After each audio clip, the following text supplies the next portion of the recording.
예, 지난달 윤석열 대통령 취임 100일 기자회견에서 지역에 대한 언급이 전혀 없었다는 지역 기자들의 성토를 기억하시죠? 새 정부의 지역 균형 발전 의지, 어쩌면 가장 가까이서 생생하게 체감한 분이기도 하실 겁니다.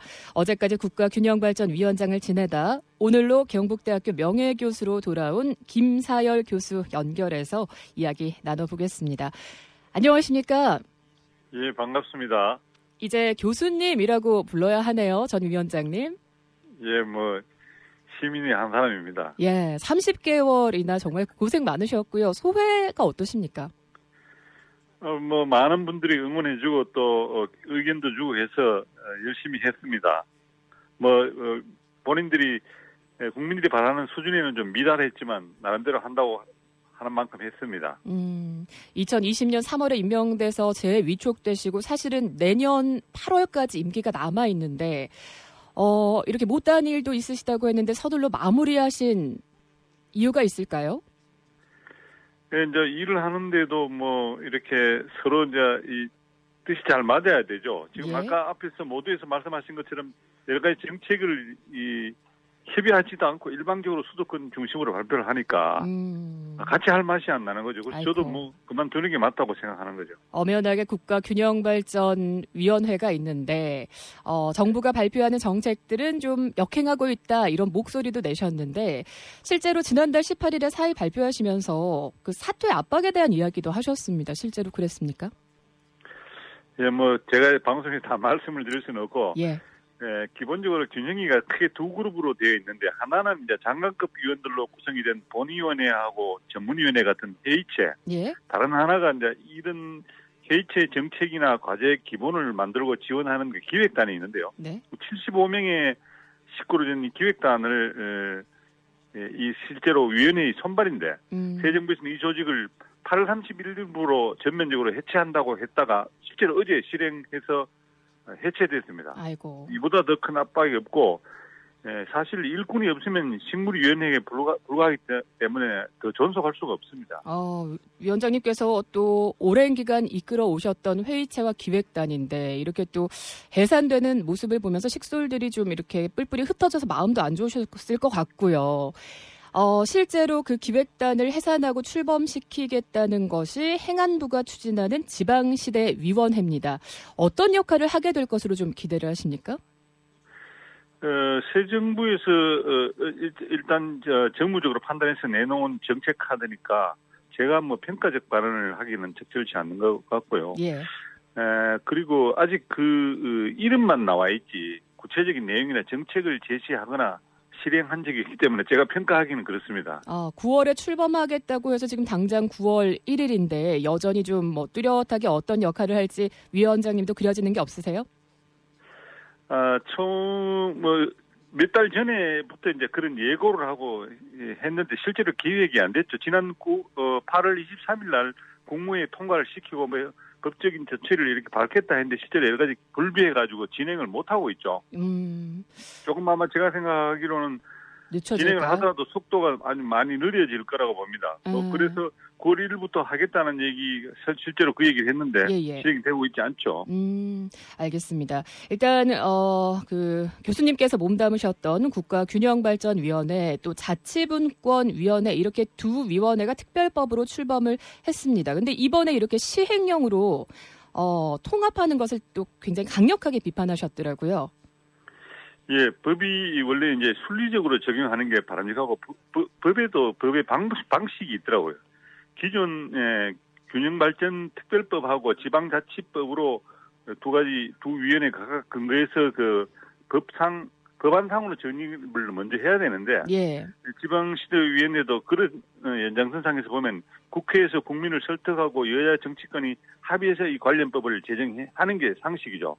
근데 그걸 안 하고 먼저 이제 하위에 있는 시행령을 대통령 시행령으로 이렇게 밀어붙여가지고 먼저 이 위원회를 일단 만들어보자 이런 건데 이건 점검법이 아니고 여러 가지 혼란을 자초하고 실제로 같은 기능을 하는 위원회를 여러 개를 만들 수 없도록 또 있기 때문에 그런 걸 하면 안 되죠, 사실은.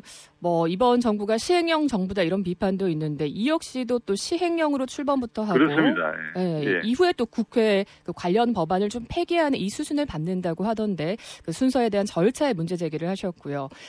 앞서 저희가 그 오프닝에서도 잠시 언급했습니다만, 뭐 국내 유턴 기업이 수도권에 정착을 하면 뭐 세금 감면 혜택을 준다든가, 이렇게 반도체뿐만 아니라 다양한 첨단 산업들이 수도권에 집중되는 것, 지역에서 좀 불만의 목소리가 높습니다.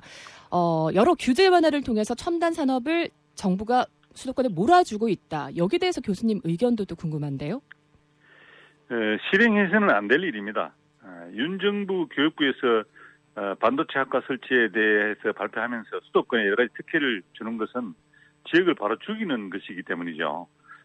지금도 과밀화되어가 출산 합계율이 세계에서 가장 낮은 도시로 되어 있고, 예. 이 수도권 자체도 너무 어렵습니다. 근데 이렇게 다시 또 수도권에 몰아주면 이 지역도 지역대로 죽고 수도권도 죽는, 한마디로 이제 공멸을 하게 됩니다. 구체적으로 뭐 알려진 대로 이 현재 대학은 수도권과 비수도권이 한 5대5쯤 됩니다. 근데 학부 반도체학과 배정을 수도권 비수도권을 7대3으로 해서 2,000명 중에서 수도권에 1,400명, 비수도권에 600명을 허용하겠다고 발표했는데, 실제로는 5대5로 하든지 아니면 오히려 지역을 많게 해서 3대7로 지역에 더 주는 것이 맞죠. 대학과 연계되어 나중에 반도체 산업도 수도권 규제를 풀게 될 가능성이 있는데요. 수도권 인구 집중 지역은 드물게 일어나지만 이 반도체 산업이라는 게 안전사고가 일어납니다. 예. 안전사고를 감당하기에는 아주 위험한 거죠. 그래서 지역균형 발전을 생각하면 절대 실행해서는 안 될 정책이라고 저는 보고 있습니다. 또 이제 학교에 계시다 보니까 반도체 그 인력 양성을 위해서 수도권 대학의 정원 규제 푸는 것 중심으로 이게 또 미칠 산업의 여파까지 또 분석을 해주셨는데요. 실제로 지방대학 정말 매해 미달 사태가 좀 나날이 좀 심각하죠. 근데 이런 수도권 중심 정책들 뭐 걱정이 많이 되시겠습니다. 어떠십니까? 예, 학령 인구 감소로 대학 입학 정원 채우기에 문제가 발생해 있죠. 특별히 지역 대학이 더 어려운데요. 반도체 분야와 디지털 인재 양성 분야까지 수도권 대학 정원 정책을 적용하게 되면 지역 대학은 그냥 죽으라는 거나 다름이 없죠. 안 됩니다. 100번 양보한다고 하더라도 수도권 대학은 다른 정원을 줄여서 적용해야 하고, 추가적 정원은 지역 대학에게 정말 독약입니다. 안 그래도 고사에 가는 지역 대학이라는 나무에 물을 주지는 못할 망정 독극물을 주는 것과 같은 너무 무리한 처사라고 저는 보고 있습니다. 독극물이라고까지 또 강력하게 또 말씀을 해주셨는데요. 사실 지난 문재인 정부 시절에도 정권 초기에는 지역 분권에 대한 좀 강력한 의지를 표명했습니다만 지난 5년 동안 실질적인 변화는 크지 않았다, 이런 평가 받고 있습니다. 어떻게 생각하세요? 원래 국가 정책이라는 걸 저도 해보니까 이제 적용하고 효과가 나타나는 데는 시간이 많이 걸립니다. 그래서 이제 문정부가 제가 보기에는 그래도 자치분권 쪽은 많은 일을 했는데, 예? 2000년 말에 아마 지방자치법 전면 개정이 이루어져서 여러 가지 정책을 통과시켰는데요.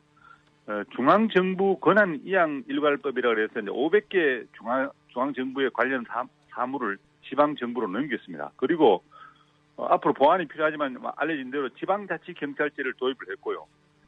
지방 재정분권도 국세를 8대2에서 7대3으로 넘겨서 한 40조 원 정도를 지방에서 쓸 수 있도록 했죠. 어떤 정부도 하지 않은 처음 이런 일들을 했기 때문에 아주 나중에 평가를 좋게 받을 거라고 저는 보고 있습니다.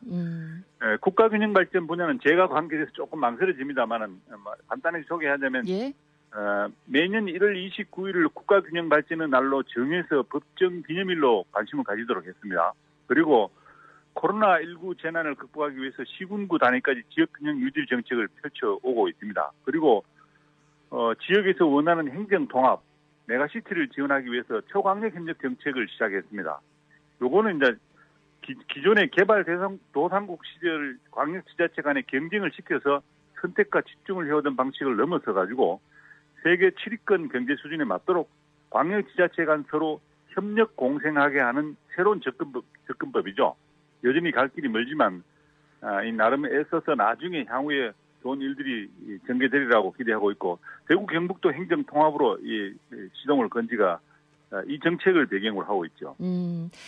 몸담으셨던 국가균형발전위원회와 또 자치분권위원회의 어떤 성과를 또 열거를 해주셨고 이제 이게 통합돼서 지방시대위원회로 가겠다라는 것이 이 정부의 뭐 정책이긴 합니다만 어쨌든 그 위원회 몸담으시면서 지방자치라든가 지역분권 같은 것 이 구호만 뭐 남으면 안 되지 않겠습니까? 구호만 남으면 좀 지속적인 정책으로 되기 위해서 지금 너무 사실은 지역이 어렵기 때문에 그렇죠. 실질적인 일을 해야 됩니다. 그러니까 실질적인 좀 역할을 정책으로 좀 반영되기 위해서 좀 보완돼야 될 점들 그냥 뭐 자문기구 정도에 그치면 안 되지 않겠습니까? 제안하실 게 있을까요? 그렇죠.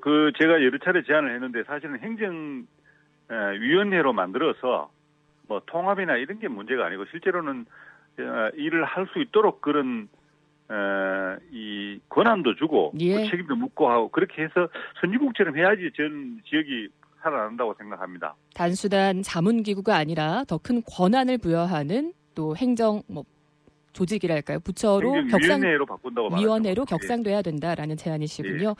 자, 끝으로 이제 한 발 물러나서 이 새 정부의 지역 균형 발전을 좀 지켜보는 입장이 되시겠습니다. 당부하고 싶은 말씀 있으실까요? 수도권이 발달하면 지역은 저절로 발달할 것이라는 생각은 개발 도상국 시대의 가치이기 때문에 시대착오적입니다.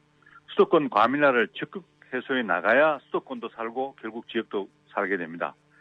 윤 정부 국정 목표인 대한민국 어디서나 살기 좋은 지방시대를 실현하도록 지역에 좋은 일자리 기업이 정착하도록 기회 발전 특구 같은 사업을 적극 펼쳐나가기를 바라고 이 정권이 가지고 있는 특성에 맞게 지역을 살려가는 정책을 펼쳐나가기를 기대하겠습니다. 예.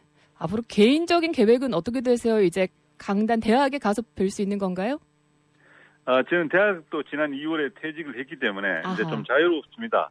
지역에 필요한 일이 있으면 어떤 일이라도 봉사하려고 생각하고 있습니다. 예, 저 여론 현장에도 또 필요할 때 목소리 초대하겠습니다. 고맙습니다. 예, 감사합니다.